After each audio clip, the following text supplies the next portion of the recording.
നമ്മുടെ കേരള യൂണിവേഴ്സിറ്റിയിലും മറ്റുമൊക്കെ റിസർച്ച് സ്കോളറായി അറബി ടീച്ചറായ ഇതര സമുദായത്തിലെ അധ്യാപികമാർ സജീവ സാന്നിധ്യം അറിയിക്കുന്ന ഒരു വർത്തമാന കാലഘട്ടത്തിലെ സൗഹാർദ്ദം സമൂഹങ്ങൾക്ക് നൽകിക്കൊണ്ടിരിക്കുന്ന ഒരു ഭാഷയാണ് അറബി ഭാഷ. ഹയർ സെക്കൻഡറി ഗവൺമെന്റ് സ്കൂളിൽ മലപ്പുറം ജില്ലയിൽ വരെ അറബി അധ്യാപകരായിട്ട് ഗവൺമെന്റ് ഹയർ സെക്കൻഡറി സ്കൂളിൽ PSC കിട്ടിയിട്ട് നമ്മുടെയൊക്കെ സുഹൃത്തുക്കൾ അറബി അധ്യാപകരായി ഇതര സമുദായത്തിലെ സഹോദരങ്ങളുണ്ട്. ഞാൻ മലപ്പുറം DLED സെന്റർ അറബിക് സെന്ററിൽ ഒരു ചടങ്ങിന് പോയിരുന്നു. 50 കുട്ടികളാണ് അഡ്മിഷൻ ഉള്ളത്. 29 കുട്ടികളും ഇതര സമുദായങ്ങളിൽപ്പെട്ട കുട്ടികളാണ്. അറബി ഭാഷ ഒരു കാലത്ത് മതകീയമായിരുന്നുവെങ്കിൽ ഇന്നത് ജനകീയമായി എല്ലാവരും ഏറ്റെടുത്തു എന്നതിൻ്റെ പരമാർത്ഥമാണ് നമ്മൾ ഈ കണ്ടുകൊണ്ടിരിക്കുന്നത്. MAക്ക് റാങ്ക് റിസൾട്ട് വന്നു 2 മാസം മുമ്പ്. റാങ്ക് ഹോൾഡർ എല്ലാവരെയും കടത്തിവെട്ടി മറ്റൊരു സമുദായത്തിലെ ഒരു മികച്ച സഹോദരിയാണ്. നിങ്ങൾ ആ ഫോട്ടോ കണ്ടിട്ടുണ്ടാവും. നമുക്കേറെ സന്തോഷം നൽകുന്ന ഒരു സംസ്കാരമാണ്. ഉറുദു പഠിക്കുക, അറബി പഠിക്കുക, സംസ്കൃതം പഠിക്കുക, ഇങ്ങനെ ഭാഷകൾ സാഹോദര്യത്തിൻ്റെയും സംസ്കാരത്തിൻ്റെയും സമ്പന്നതയുകൊണ്ട് പാരമ്പര്യം സൃഷ്ടിച്ച നാടാണ് നമ്മുടെ നാട് എന്നതുകൊണ്ട് തന്നെ ഇതൊക്കെ ഏറ്റെടുക്കേണ്ടവരാണ് നമ്മൾ. ഈ കുടുസമായ ചിന്താഗതികൾ മാറ്റിവെച്ച് ഇതൊക്കെ ആളുകൾക്കിടയിൽ പ്രചരിപ്പിക്കണമെന്നാണ് ഈ സമ്മേളനം ആവശ്യപ്പെടുന്നത്. സങ്കടകരം എന്ന് പറയട്ടെ, രാജസ്ഥാനിൽ ഉറുദു ഭാഷ എടുത്തു നീക്കി മറ്റൊരു ഭാഷ കൊണ്ടുവരേണ്ടതില്ല. അറബി ഭാഷ ഇല്ലാതാക്കി മറ്റൊരു ഭാഷയെ അടിച്ചേൽപ്പിക്കേണ്ടതില്ല. എല്ലാവരും ഇഷ്ടഭാഷകൾ. ഒരാൾ തന്നെ പെരിന്തൽമണ്ണ എന്ന് പറഞ്ഞ ഇവിടെ നിയറസ്റ്റ് സ്ഥലമാണ്. 101 ഭാഷയിലാണ്. കഴിഞ്ഞ ദിവസം ഒരു പ്രോഗ്രാമിൽ ഞാൻ അവിടെ പങ്കെടുത്തിരുന്നു. അവിടുത്തെ ഡിപ്പാർട്ട്മെന്റ് മേധാവി പറഞ്ഞത് 101 ഭാഷയിലാണ് അവിടുത്തെ ചരിത്രം കുട്ടികൾ എഴുതിയിട്ടുള്ളത്. തൃശ്ശൂരിൽ നിങ്ങൾക്കറിയാം, ഓണപ്പള്ളി മുഹമ്മദ് ഫൈസിയുടെ നേതൃത്വത്തിൽ നടക്കുന്ന സ്ഥാപനം 18ഓളം ഭാഷകളാണ് പഠിപ്പിക്കപ്പെടുന്നത്. ആ വിദ്യാർത്ഥികളുമായി നമ്മൾ നേരിട്ട് സംവദിക്കണ്ടായി. അത്ഭുതമാണ് ഭാഷകൾ. ഭാഷ സംസ്കാരത്തിന്റെ ഭാഗമാണ്. ഭാഷകളാണ് നമ്മുടെ മികവ് എന്ന തിരിച്ചറിവ് വർത്തമാന കാലഘട്ടത്തിൽ നമുക്ക് ഉണ്ടാവേണ്ടതുണ്ട്. അപ്പൊ അറബിയുടെ സ്വാധീനം നമുക്കറിയാം. ഈ സമ്മേളനം അത് വിളിച്ചോതുന്നുണ്ട്. ആ അറബി ഭാഷ നമ്മുടെ പ്രധാനമന്ത്രി UAE പോയപ്പോൾ അറബിയിലാണ് സംസാരിച്ചത്. എത്ര മനോഹരമായ സംസാരം! പ്രധാനമന്ത്രി ഈ അടുത്ത് പോയപ്പോൾ പ്രധാനമന്ത്രിക്ക് കൈമാറിയത് UAE നിന്ന് കിട്ടിയ ഗിഫ്റ്റ് രാമായണത്തിന്റെ സംസ്കൃതത്തിലുള്ളത് അറബിയിലേക്ക് വിവർത്തനം ചെയ്ത പതിപ്പാണ്, അറബി പതിപ്പാണ്. മാത്രമല്ല, ഖത്തർ അമീർ 2 ദിവസം മുമ്പ് കേരളത്തിൽ അല്ലെങ്കിൽ ഇന്ത്യയിൽ സന്ദർശകനായി നമ്മുടെ പ്രധാനമന്ത്രിയുടെ കൂടെ ഉണ്ടായിരുന്നു. ഞാൻ പറഞ്ഞത്, ഈ രാജ്യത്തിന്റെ സമ്പദ്ഘടനയെ ഒരുപാട് ഉടമ്പടികളുടെ, ഒരുപാട് വിനിമയങ്ങളുടെ, സൗഹാർദ്ദത്തിന്റെ, സ്നേഹത്തിന്റെ സന്ദേശം ഉൾക്കൊള്ളുന്ന, അത് വിളംബരം ചെയ്യുന്ന മഹത്തായ ഭാഷകളിൽപ്പെട്ട ഒരു ഭാഷയാണ് ഐക്യരാഷ്ട്രസഭ അംഗീകരിച്ച ഫ്രസ്ക എന്നറിയപ്പെടുന്ന French, Russian, English, Spanish, Chinese. ആ കൂട്ടത്തിൽ സുന്ദരിയായ ഒരു ഭാഷയാണ് അറബി ഭാഷ. അതുകൊണ്ട് തന്നെ കഴിഞ്ഞ നമ്മുടെ സമ്മേളനം തിരുവനന്തപുരത്ത് വെച്ചാണ് നടന്നത്. ആ സമ്മേളനത്തിന്റെ സമ്മേളനത്തിൽ അന്ന് അതിഥിയായി വന്നത് മദ്രാസ് യൂണിവേഴ്സിറ്റി HOD-യായ ഡോക്ടർ ജാഹിർ ഹുസൈൻ സാർ അവരുകളാണ്. ആ വലിയ സദസ്സിനെ സാക്ഷിയാക്കിക്കൊണ്ട് KITF സംസ്ഥാന സമിതി ഒരു പ്രഖ്യാപനം നടത്തി. കേരളത്തിൽ മാത്രമല്ല, ജനൂബിൽ, സൗത്ത് ഇന്ത്യൻ ഭാഗങ്ങളിൽ മുഴുവൻ ഈ ഭാഷകൾ പ്രചരിപ്പിക്കണം. അതിനുള്ള അന്വേഷണമായിരുന്നു. അതിന്റെ ഭാഗമായി നമ്മുടെ അന്താരാഷ്ട്ര അറബിക് ഡേ ഡിസംബർ 18 കഴിഞ്ഞ വർഷം നമ്മൾ നടത്തിയത് ജാഹിർ ഹുസൈൻ HOD-ആയിട്ടുള്ള മദ്രാസ് സർവകലാശാലയിലാണ്.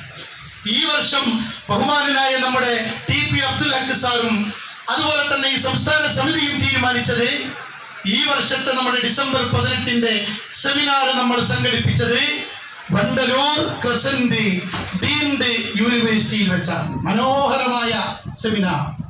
ആ സെമിനാറിൽ IUML ദേശീയ പ്രസിഡന്റ് ഖാദർ മൊയ്തീൻ സാഹിബ് ഉൾപ്പെടെയുള്ള പ്രൊഫസർ ഖാദർ മൊയ്തീൻ സാർ ഉൾപ്പെടെയുള്ള പ്രഗത്ഭരായ അതിഥികൾ ആ ഭാഷയെ സൗത്ത് ഇന്ത്യൻ ഭാഗങ്ങളിൽ പ്രചരിപ്പിക്കേണ്ട ഉത്തരവാദിത്വവും സന്ദേശവും നൽകിക്കൊണ്ടാണ് KITF ആ സെമിനാർ പരിസമാപ്തി കുറിച്ചപ്പോൾ സന്ദേശമായി കൊണ്ടാണ് അവിടെ നൽകിയത്.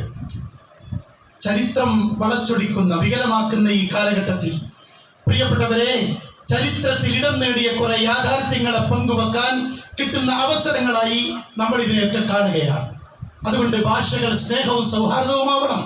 ആ സന്ദേശമാണ് ഒരിക്കൽ നമ്മുടെ ഒരു സെമിനാർ നമ്മൾ നടത്തിയത് പട്ടാമ്പി സംസ്കൃത കോളേജിലാണ്.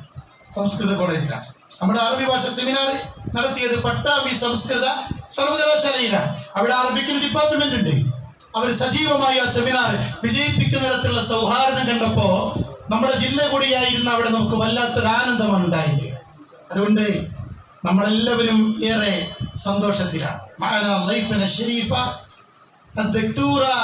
വക്കീല ജാമിയത്തി സംസ്കൃതിക ഗീതാ കുമാരി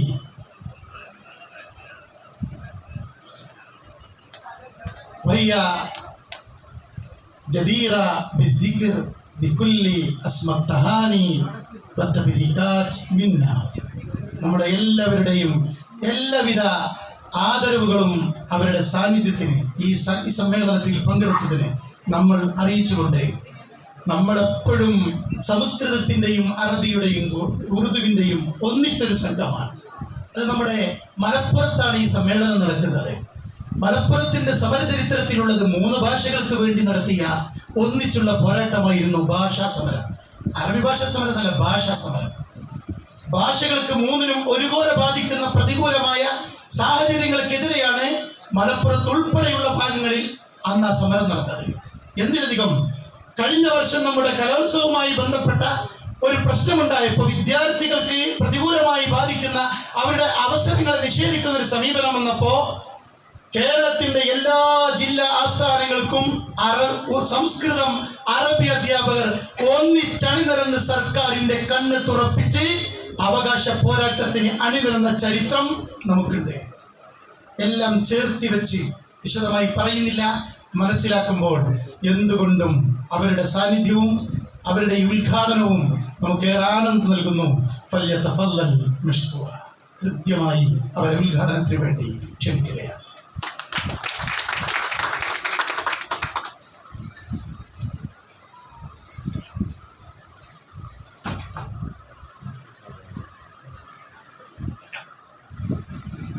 വേദിയിലും സദസ്സിലുമുള്ള സമാദരണീയരെ, സുഹൃത്തുക്കളെ, അസ്സലാമു അലൈക്കും. ബിസ്മില്ലാഹിർ റഹ്മാനിർ റഹീം. അൽഹംദുലില്ലാഹ്. പരമകാരുണികനായ അല്ലാഹു എല്ലാവരെയും രക്ഷിക്കട്ടെ. ഖുർആൻ ആരംഭിക്കുന്നത് ഇഖ്റ ഇഖ്റ ഇഖ്റ എന്ന് പറഞ്ഞുകൊണ്ടാണ്. വായിക്കുക, നിങ്ങൾ വായിക്കുക. വായിക്കുമ്പോൾ എന്താണ് സംഭവിക്കുന്നത് അല്ലെ? അറിവ് എന്നുള്ളത് മനുഷ്യന്റെ അതിനേക്കാൾ പവിത്രമായി ഒന്നില്ല എന്ന് പറയുന്ന വേദ മന്ത്രങ്ങളൊക്കെ ഉണ്ട്. അതായത്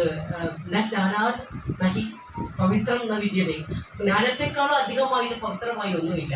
എങ്ങനെയാണ് അറിവ് പവിത്രമാവുന്നത്?